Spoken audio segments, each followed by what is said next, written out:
अस्सलामुअलैकुम नाजरीन, कैसे हैं आप सब। सिपाही अपने अपने खेमे को जा रहे थे। नाचने गाने वालों के लिए कमांडर ने अलग खेमा खड़ा कर दिया था। उसे एक लड़की कुछ ज्यादा ही अच्छी लगी। वो चेहरे मोहरे से मासूम सी लगती थी।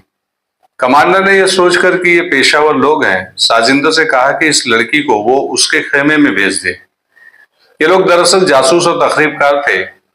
उनका मिशन ही यही था कि उन दो चौकियों को अपने जाल में उलझाए रखे और उनके कमांडरों को अपने कब्जे में लेने की कोशिश करें, ताकि सूडान से हब्सी फौज मिस्र में दाखिल होती रहे। इस कमांडर ने लड़की को अपने साथ रखने की ख्वाहिश का इजहार किया तो उसकी ख्वाहिश फौरन पूरी कर दी गई।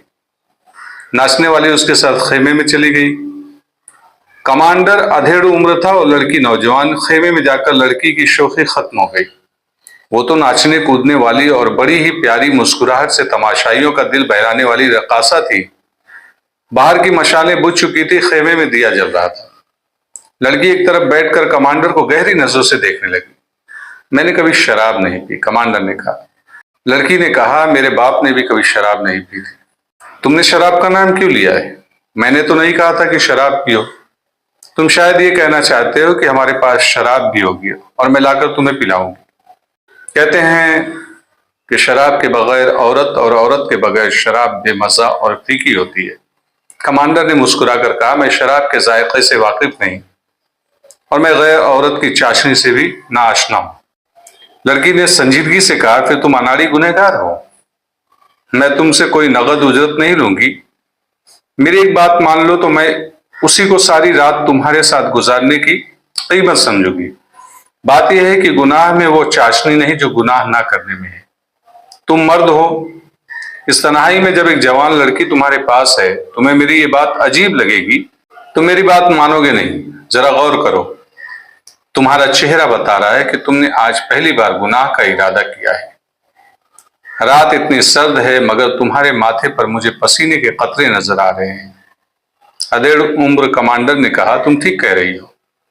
हमें जब फौजी तरबियत दी गई थी तो गुनाहों से बचने के तरीके भी बताए गए थे। जंगी और जिस्मानी तरबियत के साथ रूहानी और इखलाकी तरबियत भी शामिल होती है। यही वजह है कि सुल्तान अयूबी 100 सिपाहियों से 1000 सलेबियों को खून में नहला देता है, हरा देता है। लड़की ने कहा, लेकिन एक कमजोर सी लड़की ने तुमसे हथियार डलवा लिए।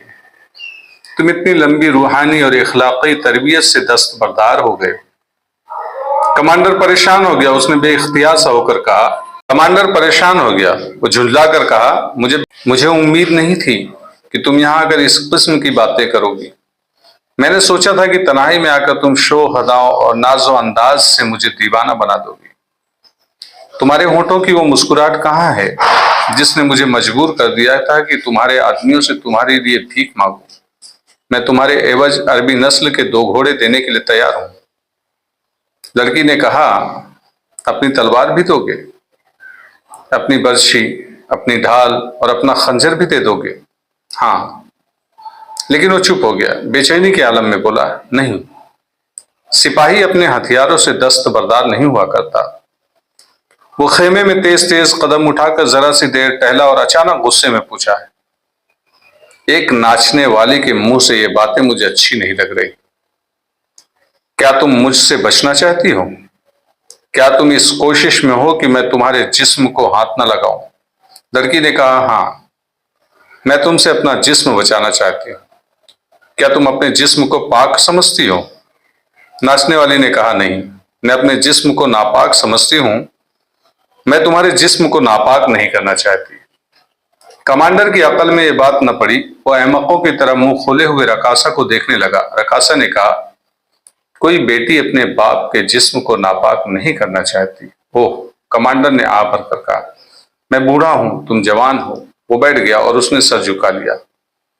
रकासा ने आगे बढ़कर उसके गाल हाथों में थाम कर उसका सर ऊपर उठाया और कहा, इतना मायूस होने की जरूरत नहीं। मैं कहीं भाग नहीं चली। तुम्हें कोई धोखा नहीं दे रही। अगर तुम सिर्फ मर्द के रूप में रहना पसंद करते हो तो मैं रकासा और फाहिशा बनी रहूंगी। फिर मैं कहूंगी कि एक और मर्द से वास्ता पड़ा था जिस पर खुदा ने लानत भेजी थी। मैं तुम्हें बाप के रूप में देख रही हूं। मेरी 1-2 बातें सुन लो, फिर जो जी में आए करना। मैं पत्थर बन जाऊंगी। तुम उसके साथ खेलते रहना। तुम्हारी बेटी है? कमांडर ने जवाब दिया, एक है। उसकी उम्र कितनी है? 12 साल। अगर तुम मर जाओ और तुम्हारी बीवी गुर्बत से तंग आकर तुम्हारी बेटी को नाचने गाने वालों के हाथ फरोख्त कर दे तो तुम्हारी रूह का क्या हश्र होगा? इन सहराओं में और इन पहाड़ों में भटकती और चीखती नहीं रहेगी? कमांडर उसे फटी फटी नजरों से देखने लगा। उसके माथे पर पसीने के कई और कतरे फूट आए। रकासा ने उसकी आंखों को गिरफ्तार कर लिया। जरा तस्वुरों में लाओ, ख्वाबों में लाओ, रकासा ने कहा। तुम मर गए हो और तुम्हारी बेटी एक गुनहगार मर्द के साथ खेमे में बैठी है और वो मर्द उसे कह रहा है कि शराब लाओ। शराब के बगैर औरत बेमजा और फीकी होती है। कमांडर के होंठ थिरके उसने अचानक गरज कर कहा, निकल जाओ यहां से फाहिशा बदकार। लड़की ने आह भरी और कहा, अगर मेरा बाप जिंदा होता तो वो मुझे तुम्हारे खेमे में देखकर मुझे भी और तुम्हें भी कत्ल कर देता। उसके आंसू निकल आए। कमांडर उठकर खेमे में टहलने लगा था। रकासा ने उसकी जहनी कैफियत और गुस्से को नजरअंदाज करते हुए कहा, मैं तुम्हें बूढ़ा जानकर तुमसे नफरत नहीं कर रही।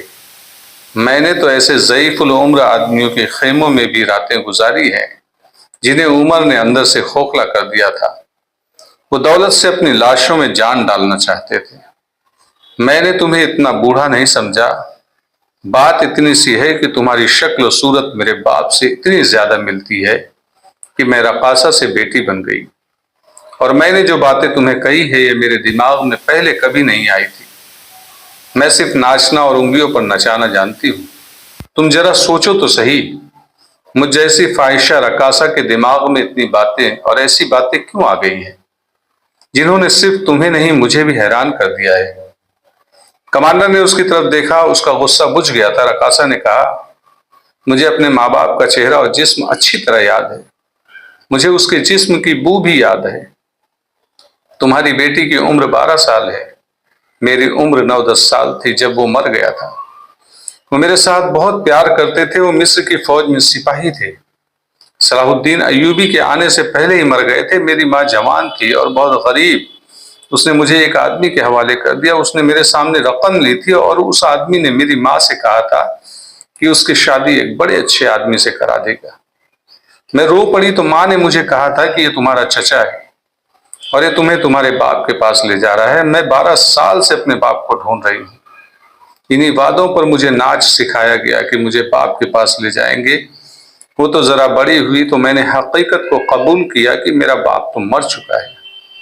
उस वक्त तक रक्स मेरी आदत बन चुका था। नाच मेरे जिस्म में भर गया था। मुझे किसी ने मारा पीटा नहीं। मैंने बाप के नाम पर रक्स की तरबियत ली थी। मेरे उस्ताद और मेरे आका मेरे साथ बहुत अच्छा सलूक करते थे, बहुत अच्छे अच्छे खाने खिलाते थे। फिर मैं जवान हो गई तो मुझे अपनी कीमत का अंदाजा हुआ। उस कीमत ने मेरी जज्बात मार दिए और मैं खूबसूरत पत्थर बन गई। मगर तुम्हें देखकर मरे हुए जज्बात जाग उठे हैं।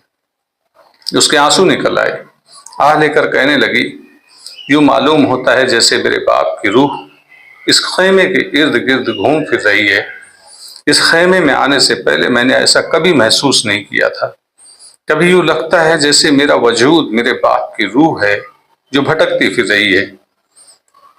कमांडर ने कहा, तुम अगर कीमती रकासा थी तो इन सेहराओं में क्या लेने आई हो? लड़की ने कहा, मैं उजरत पर आई हूँ। मैं उन लोगों को नहीं जानती। दूसरी रकासा को भी मैं उससे पहले नहीं जानती थी। मुझे बताया गया था कि सरहद पर जाना है और वहां जिस चौकी वाले उन्हें बिला उजरत नाच गाने से खुश करना है। मुझे कीमत की इतनी खुशी नहीं थी जितनी इसके कि मिस्र की इज्जत की हिफाजत करने वाले मुजाहिदों का दिल बहलाने जा रही हूँ। मेरा बाप भी सिपाही था। मैं दिल को धोखा देती हूँ कि मेरे बाप के लिए मैं रक्स एक मुजाहिद बाप की रूह में बहल जाती होगी।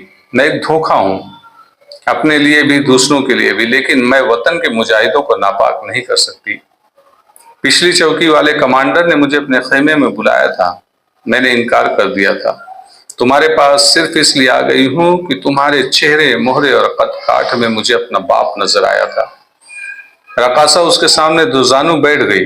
कमांडर का हाथ अपने हाथों में लेकर आंखों से लगाया, फिर चूमा। कमांडर ने दूसरा हाथ उसके सर पर रख दिया और पूछा, तुम्हारा नाम क्या है? मेरे आका मुझे बर्क कहते हैं, रकासा ने जवाब दिया। बाप मुझे जोहरा कहा करता था। जाओ जोहरा, कमांडर ने ऐसे प्यार से कहा जिसमें शफकत थी। अपने खेमे में चली जाओ, तुम सो जाओ। जोहरा ने